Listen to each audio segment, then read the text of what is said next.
কাজকে যে ফাঁকি দিবে, কাজ তাকে ফাঁকি দিবে। যে কমল পাটেকার এমডিসির গেটে ঢুকতে পারতো না, দারোয়ানের কাছে মাইর খাইছে। আমি কিন্তু ওই যে ডাক্তার, ইঞ্জিনিয়ার বলেন আর বিজনেসম্যান বলেন, আমি কিন্তু ওইখানে যাই। তা আমি দেখ, আমি এফডিসি যাই কিন্তু অক্সিজেন নেওয়ার জন্য। দেশে হল তৈরি করতে হবে, ডিজিটাল আরও হল প্রত্যেকটা জেলাতে 2-3টা করে করতে হবে। কারণ হলো কি, ঈদে প্রযোজক কেন দেয়?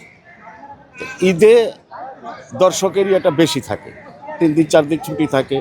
আর সবচেয়ে বড় হইলো পকেটে টাকাও থাকতে হবে, না হলে যাবে কি দিয়ে? ঈদের সময় যে যত কথাই বলুক, সবার পকেটে কম বেশি টাকাও থাকে এবং বড় ছবিটা রিলিজ হয়। এই জন্য ঈদে সব বড় বড় ছবি টার্গেট করে ঈদে। কারণ একটা বড় ছবি আজকে 5 কোটি টাকা লগ্নি করে যদি নর্মাল ডেতে এটা ছাড়ে, এটা হলও নাই। মনে করেন যে হল ভাঙ্গা যাচ্ছে, হল হলো 5টা, কয় টাকা আসবে? হল থাকতে হইব 500। তাহলে আপনার ছবিও সুপারি, ব্যবসাও সুপারি। এই জন্য বড় ছবিগুলা, বিগ বাজেটের ছবিগুলা ঈদের সময় দেয়।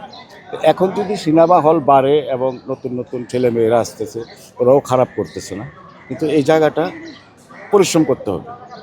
আমি সবসময় একটা কথা বলি, কাজকে যে ফাঁকি দিবে, কাজ তাকে ফাঁকি দিবে। ঠিক আছে, কাজ করতে হবে। কাজ করলে একদিন তার জায়গাতে সে আসবেই। এটা হলো আমি অ্যানালাইজ করে দেখছি। আমি ক্ষুদ্র একটা এক্সট্রা শিল্পী ছিলাম, বল্লভ নিয়ে দাঁড়ায় থাকছি 40-42 বছর আগে। ঠিক আছে, আগে তো রাজকীয় ছবি হইতো। তো এখন আপনি দেখেন, আমি টুকটুক টুকটুক টুকটুক আগাতে আগাতে আমি চলচ্চিত্র শিল্পী সমিতি 4বার সম্পাদকীয় পোস্টে পাশ করেছি, এবার রানিং ট্রেজারার। আমি একটা জায়গাতে আসছি, আমি ভাই ভাই অ্যাকশন সঞ্চয় গোষ্ঠীর প্রেসিডেন্ট ছিলাম। যে কমল পাটেকার এমডিসির গেটে ঢুকতে পারতো না, দারোয়ানের কাছে মাইর খাইছে। আমি কিন্তু এইখানে 2 সংগঠনের নেতা আল্লাহ আমাকে বানাইছে, এটা শ্রম দিছে। আমি কিন্তু ওই যে ডাক্তার, ইঞ্জিনিয়ার বলেন আর বিজনেসম্যান বলেন, আমি কিন্তু ওইখানে যাই। আমি এইখানেই জীবনটা পার করছি। যতদিন আমার নিঃশ্বাস থাকবে এখানেই থাকবো, কাজ হোক আর না হোক। কারণ আমার কাছে এই ইন্ডাস্ট্রিজটা একটা, আমি যে আসি, আমার ছেলেরা কিন্তু বারণ করে, কাজ যাই, তুমি কেন যাইবে? হ্যাঁ, তোমার বয়স হয়েছে, তুমি আরাম করো, আমরা তো বড় হয়েছি। তা আমি দেখ, আমি এফডিসি যাই কিন্তু ওই অক্সিজেন নেওয়ার জন্য।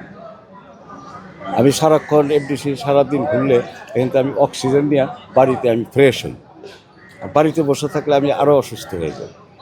তো এইটা আমাদের একটা, আমরা এখানে পরিশ্রম করছি, কাজকে ভালোবাসতাম, এই জন্য এই মায়াটা এখনও আছে। বয়স হয়ে গেছে, তারপরেও ছাড়তে পারতেছে। আর যারা নতুন আসছে, 1-2টা ছবি রিলিজ হচ্ছে, গেছে গা, হিরো হয়ে গেছে, হিরোইন হয়ে গেছে, হ্যাঁ, মোবাইলে কিছু ছবি আছে দেখাইতেছে, ওই আর্টিস্ট হতে চাই। ওয়ালটন আবারও মিলিনিয়ার অফারে ওয়ালটন ফ্রিজ কিনে আপনিও হয়ে যেতে পারেন মিলিয়নিয়ার। মিলিনিয়ার ছড়াছড়ি দেশ জুড়ে, এটা শুধু ওয়ালটেনই পারে।